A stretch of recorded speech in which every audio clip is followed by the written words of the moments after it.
Hi, my name is ColdBeer. Let's start with R.E.P.O. or just R.E.P.O, call it as you want. The game has above 90% positive review score, left by more people than I have subscribers. So now when I have your attention, this is a ridiculous online co-op horror game for up to 6 players. It features physics, proximity voice chat and really scary monsters. Here you will venture into terrifying environments to extract valuable objects using your physics-based grabbing tool. There are many games like this one, but only a few have a vibe cool enough for players to actually like it and play the shit out of it. Here you'll have to transport anything from heavy pianos to fragile ceramics and use teamwork to make sure that the precious cargo will safely reach its destination. And stay quiet while carrying a piano down the dark corridor. Yeah, you see the irony, I guess. The game is ridiculous. People on Steam are praising it as the funniest and scariest mix in one. A very enjoyable experience. Prehistoric Kingdom.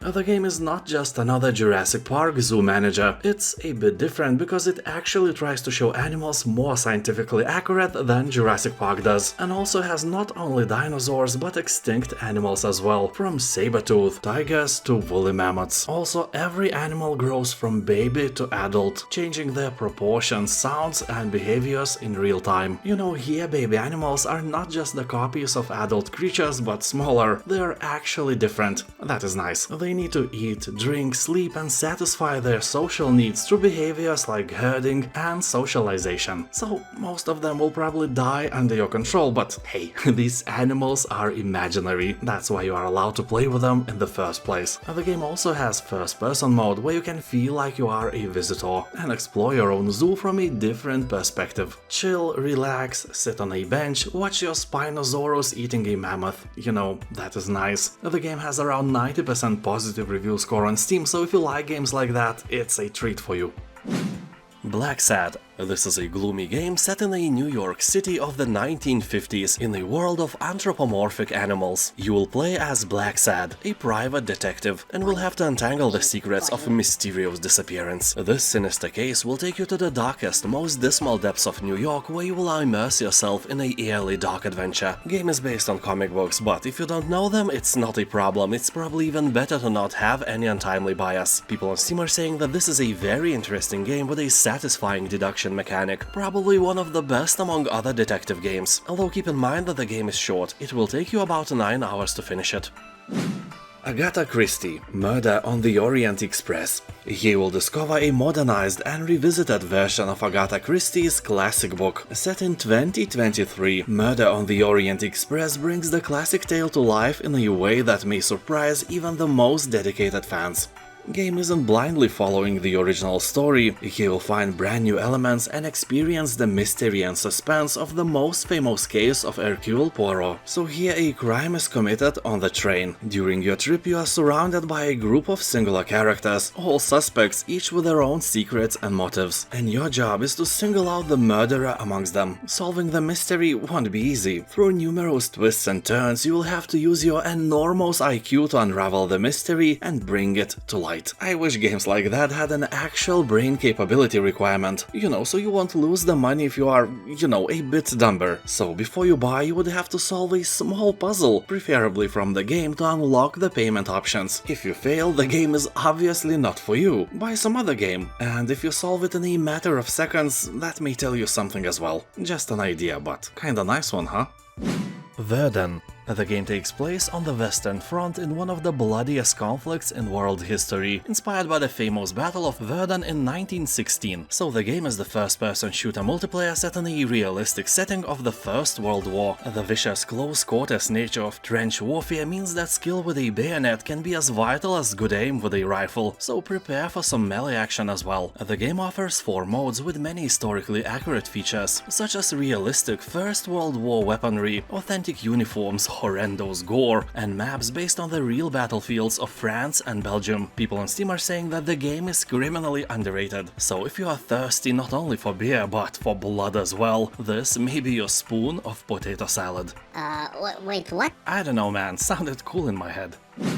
The Witness. I hate this game. The Witness is for smart people with great memory, and I'm none of these people. And although I like puzzles and all that, but by playing Witness I realized that I'm way dumber than I imagined. So if you like to test your memory and IQ, this is a great title for you. Just keep in mind that the results can be a bit disappointing. The game itself is set on a beautiful open-world island where you have to crack all the riddles to unveil a terrible secret. If you are not some puzzle maniac, you will never get there, but at least the game will show you your limits. 8-bit Invaders.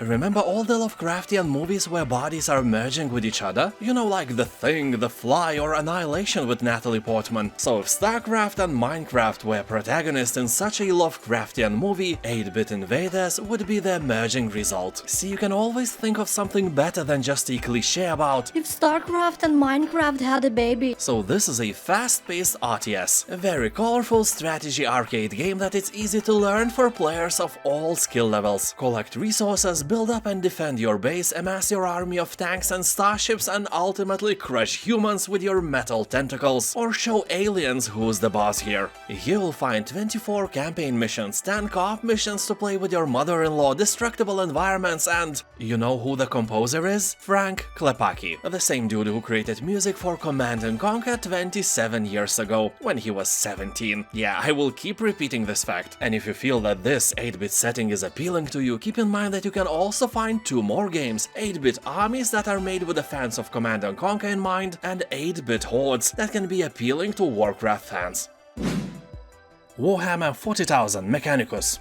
Take control of one of the most technologically advanced armies in the Imperium, the Adeptus Mechanicus. Here you lead the expedition on the newly rediscovered planet and will try to seize the power. You can customize your team, manage resources, discover long-forgotten tech, and control your tech priests every move. People on Steam are saying that this game is highly addictive, well-written, and can be appealing not only for Warhammer fans, but also for simple folk that never even heard the word. I doubt the last one, but it's really hard to find any negative feedback. More than 90% of the reviews are positive, so really close to overwhelmingly positive title.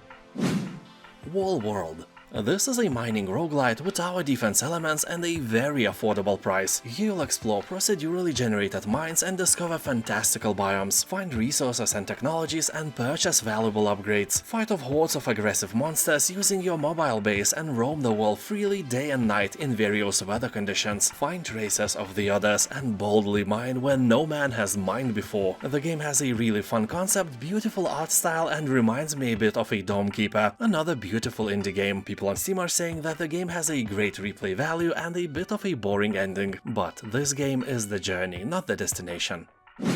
Contraband Police. The year is 1981, and as a young officer trainee you are assigned to work at a border post of the mountainous region of Karikatka. Entry into the Akarist People's Republic is strictly regulated by the party, and your every move is monitored. The situation at the border escalates when your comrade is killed during one of the interventions. Every visitor must have a set of valid documents. Even the slightest suspicion means refusal to entry. Over time the number of documents will increase and errors will be more difficult to detect. But you have a good eye and will never disappoint your dear leader. So here you must always be ready to intervene in an emergency situation, solve crime puzzles, support your comrades, and show these capitalist rebels who the real boss is. And of course, it's your dear leader. You are just a helping hand that will help to make decisions that will determine the future of glorious Akaristan. And some say I have an accent, but as you can hear, my English is perfect. And now thank you for watching, have a nice day, and I'll see you next time. Bye.